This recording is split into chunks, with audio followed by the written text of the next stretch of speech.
Now, Theresa May is fighting to win backing for her Brexit plan, but a compromise proposal has been rejected by her chief negotiator, David Davis, who called the plan, quote, unworkable. That's according to Bloomberg sources. This comes ahead of the Premier's meeting of ministers at her country retreat on Friday to agree on a blueprint for Britain's future trading relationship with the EU. Joining us now is Jane Foley, senior FX strategist at Rabobank, and Bloomberg's EMEA news director, David Merritt. With us on set, Wolfango Piccoli from Teneo, of course, is still with us as well.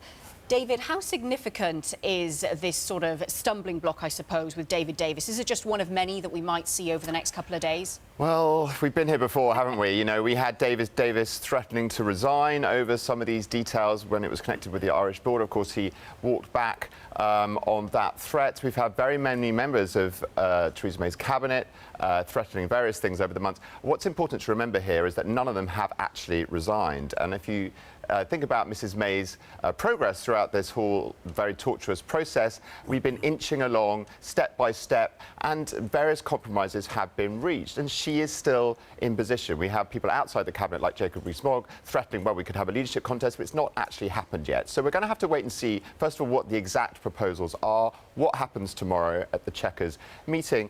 But, you know, don't rule out Mrs May. I think it's a little bit of credit to her in this process. She has managed to keep her ministers and her cabinet on side throughout this process, and we'll have to see the outcome of the big meeting tomorrow. Do bear in mind also, though, that all of these details need to get some sort of reaction from the European side, and it's really not clear at all whether any of this is going to be acceptable to the European Commission or not. So really, Britain's cabinet fighting amongst themselves are all these details, but ultimately, is the proposal just going to be thrown out instantly when it comes to Europe? Yeah, absolutely, and that's a great point, David, and because what we're looking ahead to as well, Wolfango, is Theresa May meeting Angela Merkel today. What can we expect out of that meeting?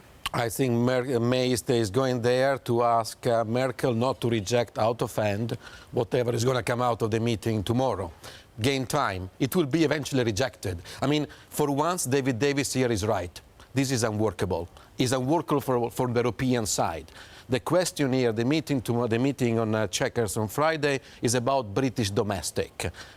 May finally confronting the oak, if you want to put them in that way, and then trying to put together this revised custom partnership deal, but the moment in which this will land in Brussels, it will be rejected. Or the condition imposed will be so onerous that there is no way that May can sell it. So it's more of the same drama and saga. 2 years after the referendum, this cabinet is still debating among itself about Brexit. That's where we are. So what can she actually propose that Brussels will accept? They keep saying they just need more clarity, but what should that actually look like?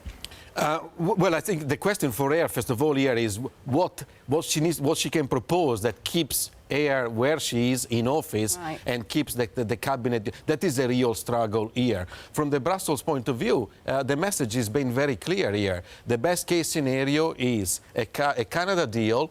Is no Canada plus, is a Canada deal with equivalence for the financial sector, the transition until December 2020, and then the backstop for Northern Ireland. From the European position, the EU position is very clear. The question here is to try out to disentangle yourself from that and British politics at the same time. Hard. Yeah. The phrase unworkable has come up a couple of times with both David and Wolfango when it comes to this plan. Jane, let me turn to you and ask, how is this workable for sterling traders? Well, you know, I think the fact is, and we've just said that this is like déjà vu, and I think the fact of the matter is, if there was an obvious solution, we would know about it by now. It would have been taken, and it's really unclear how to really fix this puzzle. It remains a major puzzle. So I think for sterling, one thing that I think has been quite surprising over the last couple of months is that it hasn't been more volatile on the back of this. The uncertainty is huge. We're approaching this deadline really quite rapidly in March. We've gone past what was meant to be a sort of medium-term deadline, which was the June summit. There was no compromise within Westminster about their plan. We're reaching October. A deal is meant to be done, and and clearly that's very, very close, and no deal is there. And yet we haven't had that much volatility, and I suspect, really quite heavily, that an awful lot of people are waiting on the sidelines. It's very, very difficult to make investment decisions when you have this degree of uncertainty. And I think the news, for instance, today from Jaguar Land Rover, I think it speaks in essence for what many people are thinking. There's a huge amount of uncertainty. How can they make business decisions for 12 months, 24 months, 36 months with this uncertainty hanging over them? Yeah, and I actually showed a great chart a couple of days ago, Jane, on euro sterling and cable volatility being suppressed. I'm sure viewers can find it on the GTV library. I don't have it to hand now, but I know part of that is to do with investors waiting on the sidelines because they might not know quite what to make of all this. But is part of it also that investors are assuming that at the end of the day it will all be resolved? Well, I mean, I think for many people there is a central view, has been for a while, that yes, there will be some sort of last-minute compromise, because the idea of a cliff edge Brexit is so horrible that it's difficult to imagine that that's what we'll get. But to be fair, the closer we get to the end of this year, the more difficult it is to really believe in that. And I think the risk that we're going to get something a little bit nasty has to be on the back of most people's minds. And certainly, people are working towards, in many cases, a worst case scenario. They are trying to put in place contingency plans for if that happens. David, what sort of headline might we wake up to on the Bloomberg on Monday morning? Well, I mean, really, I'm not going to stick my neck out on any of this. Everything is so unpredictable. We'll have to wait and see what happens tomorrow. It is, we've been so many times we've said this is a crunch moment in the Brexit process.